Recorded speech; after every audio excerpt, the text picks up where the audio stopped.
बच्चों, आज हम रसायन विज्ञान में पाठ 4 के अंतर्गत संकरण का अध्ययन करेंगे। इससे पूर्व वीडियो में हमने S तथा P ऑर्बिटलों युक्त संकरण के बारे में अध्ययन किया था। आज हम S, P तथा D ऑर्बिटलों युक्त संकरणों का अध्ययन करेंगे। यहाँ पर S, P तथा D ये तीनों ऑर्बिटल आपस में अपनी ऊर्जाओं का पुनर्वितरण करते हैं और नए संकरित ऑर्बिटलों का निर्माण करते हैं। इसमें पहला जो संकरण आता है वो है sp2।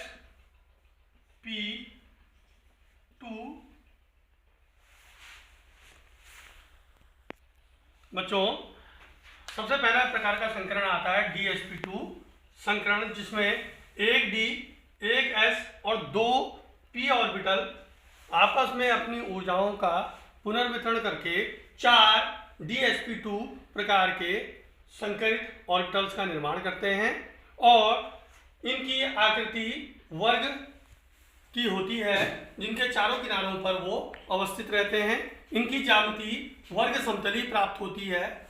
इससे पूर्व भी हमने 4 ऑर्बिटलों का संकरण sp3 में पढ़ा था, जहां पर हमें जो ज्यामिति मिली थी वो समचतुष्फलक की मिली थी, लेकिन यहाँ पर हमें जो ज्यामिति मिलती है वो वर्ग समतलीय प्राप्त होती है, जिनके मध्य 90 डिग्री का कोण मिलता है। और ये इस प्रकार की जो संकरण है वो हमें कोऑर्डिनेट कंपाउंड्स में मिलते हैं।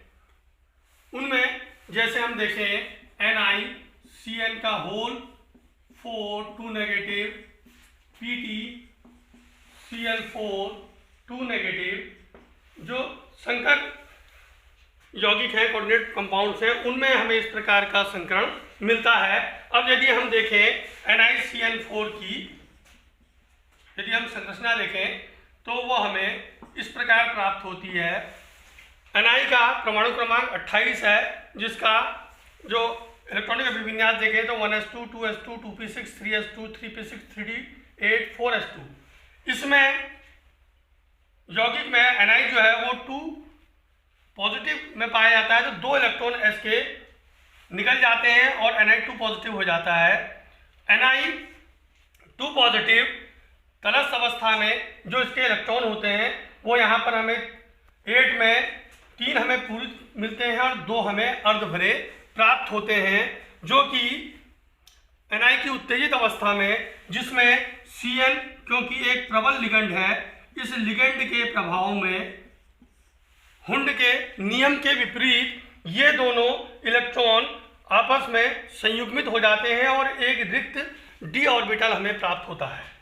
अब एक रिक्त d ऑर्बिटल d का, एक 4s का और 2 4p के रिक्त ऑर्बिटल आपस में अपनी ऊर्जाओं का पुनर्वितरण करके 4 dsp2 प्रकार के ऑर्बिटलों का निर्माण करते हैं। और यदि हम इसकी संरचना देखें तो वह हमें इस प्रकार की प्राप्त होती है, जो कि वर्ग समतली मिलती है, जिसमें इनके मध्य 90 डिग्री का कोण प्राप्त होता है।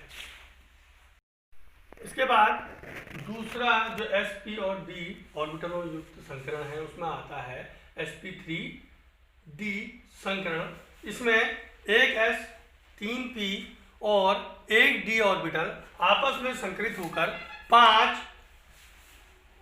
ऊर्जा का पुनर्वितरण करके 5 sp3d ऑर्बिटल्स बनाते हैं, जिनके जो ज्यामिति होती है वो होती है त्रिकोणीय द्विपिरामिडी। इसके अंतर्गत यदि हम देखें तो कुछ उदाहरण हमें मिलते हैं PCl5, PF5 आदि यौगिक। तो इनमें हम देख रहे हैं PCl5 यौगिक में sp3 प्रकार का संकरण। फास्फोरस का परमाणु क्रमांक 15 होता है, जिसका जो इलेक्ट्रॉनिक अभिविन्यास है वो है 1s2 2s2 2p6 3s2 3p3। P या फास्फोरस तटस्थ अवस्था में जो इलेक्ट्रॉन्स हैं वो इस तरह से दिखाई देते हैं। 3s में 2 इलेक्ट्रॉन और 3p में 3 इलेक्ट्रॉन। फॉस्फोरस उत्तेजित अवस्था में 3s से एक इलेक्ट्रॉन निकलकर 3d में चला जाता है। इस प्रकार हमारे पास 3s का ऑर्बिटल, 3 3p के ऑर्बिटल और एक ऑर्बिटल 3d का प्राप्त हो जाता है। ये पांचों ऑर्बिटल अपनी ऊर्जाओं का सम्मिश्रण करते हैं और हमें 5 sp3d ऑर्बिटल जो कि आकृति और ऊर्जाओं में समान होते हैं प्राप्त होते हैं। और PCl5 में जब हम देखें तो हमें 3 जो Cl हैं, ये 5 के पास Cl जो है फॉस्फोरस के साथ सिग्मा प्रकार के बंध बनाते हैं, जिनमें से 3 Cl जो हैं वो त्रिभुज के में हमें 3 मिलते हैं, जिनमें जो बॉन्ड एंगल होता है वो 120 का मिलता है और 2 Cl जो हैं वो इसके लंबवत रहते हैं। इन लंबवत क्लोरीन्स में को हम निरक्षीय और जो Cl त्रिभुज में पाए जा रहे हैं इनको हम अक्षीय कहते हैं। निरक्षीय या लंबवत में जो हमें Cl प्राप्त हो रही है उनके मध्य हमें 90 डिग्री का कोण प्राप्त होता है। इस प्रकार sp3d संकरण में हमें इस प्रकार की या त्रिकोणीय द्विपिरामिडीय ज्यामिति प्राप्त होती है।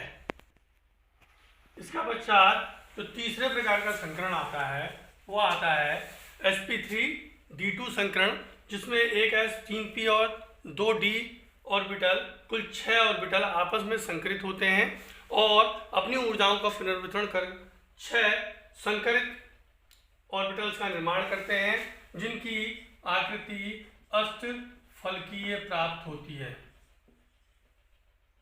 अष्टफलकी हमें प्राप्त होती है। इसमें जो संकरण है ये 2 प्रकार का हो सकता है, जैसे D2sp3 संकरण होने में s और p के सापेक्ष जो d ऑर्बिटल है वो इनर या अंत का होता है और इसमें जो हमें कंपाउंड प्राप्त होते हैं वो है संकर यौगिक FeCN6 4 नेगेटिव, FeCN का होल 6 3 नेगेटिव। इसी प्रकार sp3d2 जिसमें s और p जो है उनसे बाहर जो d ऑर्बिटल है वो इसमें संकरण में भाग ले रहा है, तो इस प्रकार के भी हमें संकरित यौगिक प्राप्त होते हैं। इसमें हम कहते हैं आउटर ऑर्बिटल, वह ऑर्बिटल यौगिक कहा जाता है इनको, जिसमें हमें मिलते हैं FeS2O का होल 6 2 पॉजिटिव या SF6। तो इस प्रकार हम देखते हैं कि इस संकरण में इन दोनों में जो आकृति हमें प्राप्त होती है वो अष्टफलकी प्राप्त होती है, परंतु D के आधार पे कभी अंतः लेता है, अंदर S और P के सापेक्ष अंदर वाला ऑर्बिटल D जो है संकरण में भाग लेता है और कभी बाहर वाला जो D ऑर्बिटल है वो संकरण में भाग लेता है। यहाँ पर हम SF6 यौगिक को देख रहे हैं। सल्फर जिसका परमाणु क्रमांक 16 है, इसका इलेक्ट्रॉनिक अभिविन्यास 1s2 2s2 2p6 3s2 3p4 है। s सरस अवस्था में देखने पर s पर 2 इलेक्ट्रॉन मिल रहे हैं और p पर हमें 4 इलेक्ट्रॉन ऑर्बिटल्स के अंदर दिखाई दे रहे हैं, 3 ऑर्बिटल्स में। उत्तेजित अवस्था में एक s का और एक p का जो पूरी ऑर्बिटल्स हैं एक एक इलेक्ट्रॉन निकलकर अगले d में चले जाता है और इस प्रकार हमारे पास 6 ऑर्बिटल्स मिल जाते हैं, एक s के, 3 p के और 2 d के, जो आपस में अपनी ऊर्जाओं का पुनर्वितरण करके समान ऊर्जा और समान आकृति के 6 sp3d2 ऑर्बिटल्स का निर्माण करते हैं। SF6 संरचना देखने पर जो कि हमें अष्टफलकीय प्राप्त होती है, में 4 फ्लोरीन जो हैं वो 90 डिग्री में प्राप्त होते हैं और 2 लंबवत प्राप्त होते हैं जिनका एंगल भी 90 डिग्री का होता है और यह संरचना अष्टफलकीय प्राप्त होती है। इस प्रकार sp3d2 संकरण में 6 ऑर्बिटल्स अष्टफलकीय ज्यामिति प्राप्त करते हैं। इसके पश्चात जो अगला संकरण आता है sp3d वाला, sp3d3 संकरण, जिसमें एक s 3p और 3d ऑर्बिटल आपस में संकरित होकर 7 sp3d3 संकरित ऑर्बिटल्स का निर्माण करते हैं, जिनकी ज्यामिति पंचकोणीय द्विपिरामिडीय